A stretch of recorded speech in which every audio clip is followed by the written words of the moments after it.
Good morning. This is Noel from Pruitt Homestead. Hope everyone is well. It is a beautiful day outside today. The sun is shining and the sky is clear. Woo! Today I'm getting ready to make some kombucha. I had some people asking me how I make my kombucha. I used to buy it in the store and we figured out a way to make it. I made my Scoby and all that good stuff, and I'll show you that later. But I made that and started making kombucha from a recipe that I found online, and I love it. I probably won't ever change. I don't think there's anything easier than what I'm about to show you. You start with sugar and water. And I used the water from our Berkey that we got for Christmas. That was an amazing gift that we got from our kids, and I love it. But it's 16 cups of water to boil. Put a cup of sugar in it. Let that sugar start melting. Cut it off. Get 8 tea bags, and we use black tea, but you can use green tea if you want for this process. It just depends on what you want to do. Put the 8 tea bags, I have taken the paper off of them obviously, and they will go into the water. I'll put them in the back of the stove, put the lid on them, just let them steep. Like I said, could be a few hours, just depends on what I have going on and when I get home to start the other process. Put a comment in the comments below asking me. I'll send you the website that we use. Here we are back in the homestead, and I am going to put together the kombucha. I'm going to do the next step. The tea has steeped pretty good. See if I can show you that. It's kind of dark in there, so you can't really see, but it has steeped. I think it's done pretty much all it's going to do.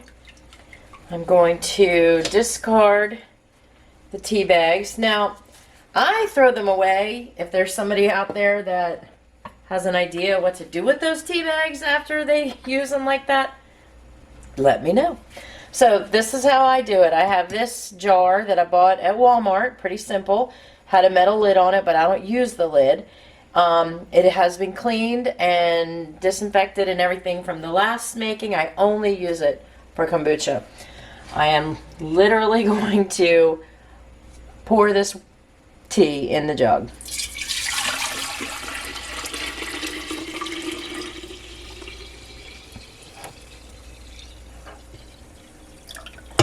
All right, that was simple. I keep telling y'all it's simple.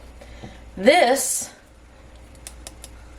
is our Scoby. It's kind of nasty gross. You can see it in there. You see the liquid. The liquid was from the last time we made it. Keeps it nice and moist, keeps that bacteria alive in there, but it's been in the refrigerator because if we leave it out, as I will share with you later, it'll keep growing, and I really don't want it to keep growing. So this particular Scoby has been used, I think, 3 times now, so this might be the 4th time. I think after this I'll separate it and put it away. Either throw one away or give it away, but put it separate. So this jar and all its contents are going to go into here, just like this. If it's too big to come out of the jar, I might have to get some gloves on. Oh, here it comes. It's kind of gross. And there it is. Now there's some stuff in the bottom. I don't know if you can see it. That is good stuff, but I don't have any more tea. So I might have to get a ladle.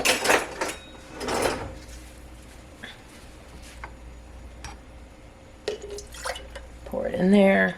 Wish it around. And pour it in. There we go. Now, that Scoby that you see in there, can you see it with the light? That will open up and flatten out, and the bacteria that's in that will change this tea into kombucha, and it's basically fermented tea. So the next thing I do is I take my cheesecloth, put it over, put a rubber band on it so it can breathe but no bugs can get in. And I'm going to put it in the closet. So here is my finished kombucha. It has been in the closet for about 5 to 6 days. Really depending on the temperature of your home is how long you keep it. In the summertime, it sometimes only lasts 4 days and it's ready. But when it's cooler and it's, I guess about, the thermometer says 67, 68 degrees in the house, but I think it's a little cooler, so I leave it in a little longer. And I opened the closet today and took a whiff, and it smells amazing. So I'm going to show you what I see when I open it up. That is the Scoby, and that is what makes the kombucha effervescent and all that good stuff. Put some gloves on because it is a bacteria, and I don't want to get the bacteria that's on my hands into the Scoby. So it's kind of gross, but as you can see, it is kind of gross. Hang on, I gotta get a hold of it because I want to put it in this jar, and then I'm gonna put it in the refrigerator. I have a friend who we just recently met on our vacation that has a Scoby Hotel, which I thought was pretty cool. What she does is she has a gallon jar, and she keeps it on the counter so it continues to grow. If you put it in the refrigerator, it will stop growth, and that's what we do. There is still, even though I took that big old Scoby out, there's still Scoby in this, and I don't want it in my jars. So this is what we do. You can see, if you can see, hopefully you can see how effervescent it is, if you can hear it, if I'd stop talking. And then I just kind of put that to the side for a few minutes and fill up my bottles.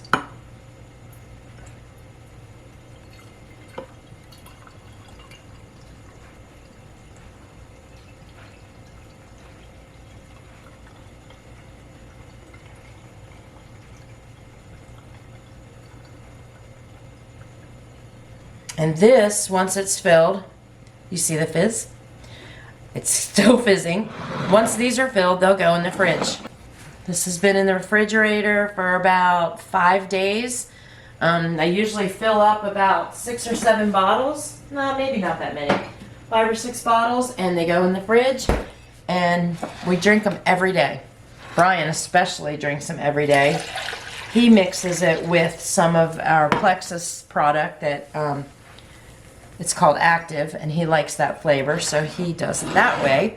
And I will mix it. Sometimes I'll drink it straight over ice, and sometimes I will drink it with my pink drink. I like that combination. It tastes pretty good. Today, I've decided that I'm gonna fill up one of these little bottles, I'll show you in a second, and gift some to a friend. We do pour some of this into the Scoby jar that goes in the refrigerator, because when we make new into this jug, we take the Scoby plus the juice, and that starts the fermentation process. So that's that. But I also wanted to share that when Brian and I drink this, we do sieve it a little bit more, because some Scoby gets in there and it continues to grow even though it's in the refrigerator.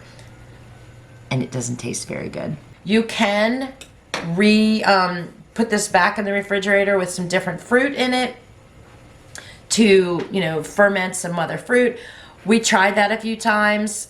It's not something that we like to do. I mean, I'll put some elderberry syrup in there sometimes, but I love it just like this. Some people don't. It's up to you, but it's very, very easy. So, thanks for coming along with our journey, and we look forward to any questions that you guys might have.